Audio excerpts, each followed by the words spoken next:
Hey, how's it going, folks? And this particular topic is work nation or home nation, because we have this particular moment at this time where right now is a home nation.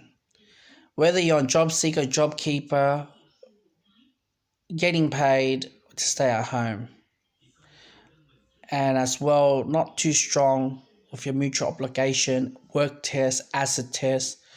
Many people who get on to the job seeker, which is aka New Start allowance.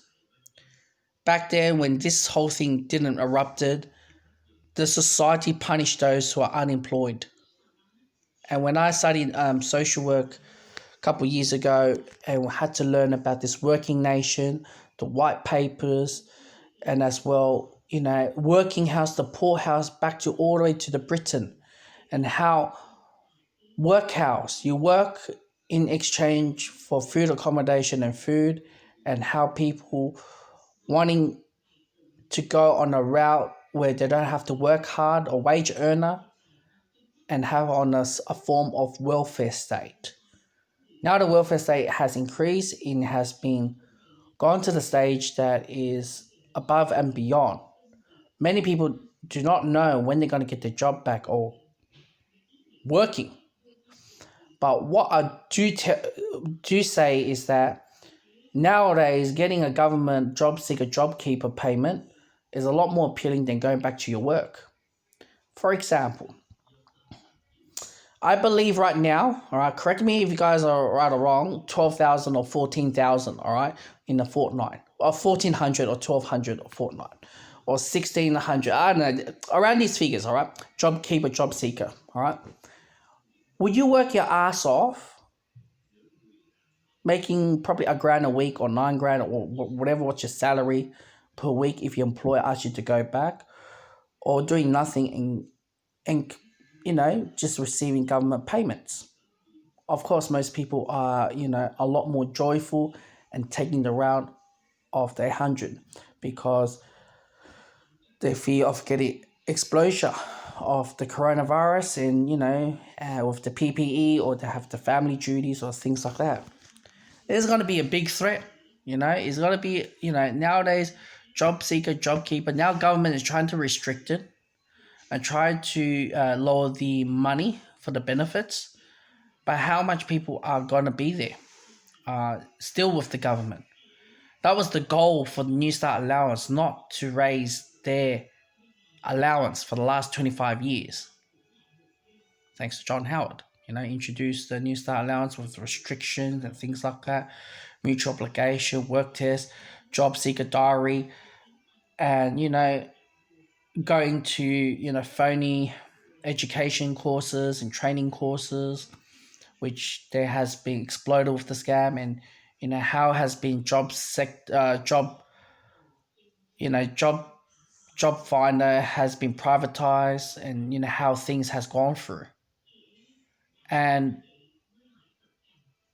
what we see now is a lot more appealing to be on a job seeker and job keeper, not because of they're forced by the government where certain industry has shut them down. This is not because I'm not talking about conspiracy theory or things like that. People are either lazy down or things like that. There's a lot more mental health going on, suicidal or drug and alcohol addiction is on the rise, no doubt.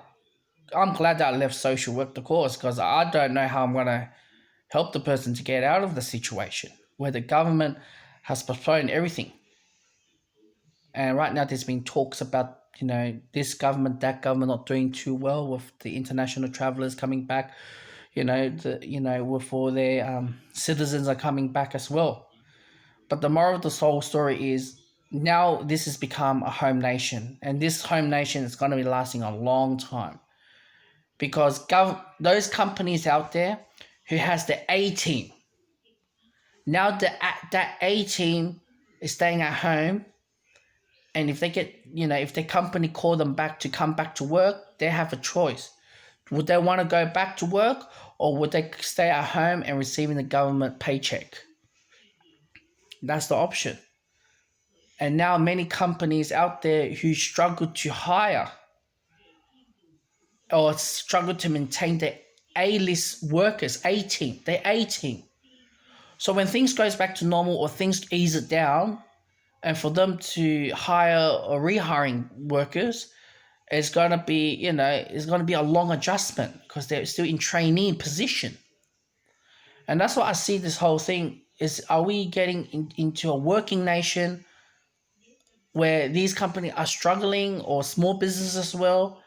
And when they keep on training too many staff out there, and as well, maybe the business booming, maybe the business has declined, then they're forced, the productivity and, the profit margin is not what it used to be with the A team. And, training a team is not that easy. To being a leader of a team or finding the leader of the team is not going to be easy. And this whole pyramid hierarchy work system is crumbled, regardless from a small business or a big business. And obviously, if you're a big business, you could go, they could work from home if they could, as long, if they're allowed to work with the computer. But I'm just saying those jobs require face-to-face or require their manual handling labor with their hands, physical hands, is going to be a huge enemy where many workers will think out there like, would they choose to stay at home receiving government checks, not working, or go out there and start working and making extra $100 or $200 in comparison to staying at home? And this is a huge battle to go through. And where is this working nation? It's going to kick back again. It's going to be a long while. And I've been hearing one of my mentors in Sydney has been telling me, even though they're in phase 2, but it's like a ghost town. People are not spending, consumerism and things like that as well. So you got that as well. People are using their savings close to dry or still hoarding their money. And the world is not spinning when people are not spending. So unless, using government checks and spend on government checks, continuity, everyone's doing the same thing, is just going to bring out a lot of problems. I'm starting to ask myself, maybe, why would I work so hard and, just extra $300 in comparison to the, with the government paychecks? So I started to question myself the same thing. And would this lead to a working nation where people are motivated? People out of jobs for God knows how long, ever since phase 2 introduced or phase 3 introduced. Especially in Victoria, those have been, whether I could tell you this, lack of exercise, staying at home, putting more weight, and, and getting into more of the Netflix or Amazon Prime or whatever you guys call it, Disney shows, whatever you guys, staying more in home, more of home cooking or things like that, and losing the work productivity, the working motivation, or what in this country give you the second chance. And as a migrant, I always, I'm not going to pinpoint the cultures, but when I was in Sydney, I started to see my surrounding. How come I didn't get to see many Caucasians, where I'm surrounded by so much migrants everywhere we go? Each time we hear Caucasians, they're all out in the bush, because their generation, and as well their grandparents' generation, has experienced many recessions in the past, depressions in the past. The recession we must have, 1990, 1987, we have lost our AAA rating. And from that day point to all the way to 1991 or 1990s, the interest rate was hitting 18%.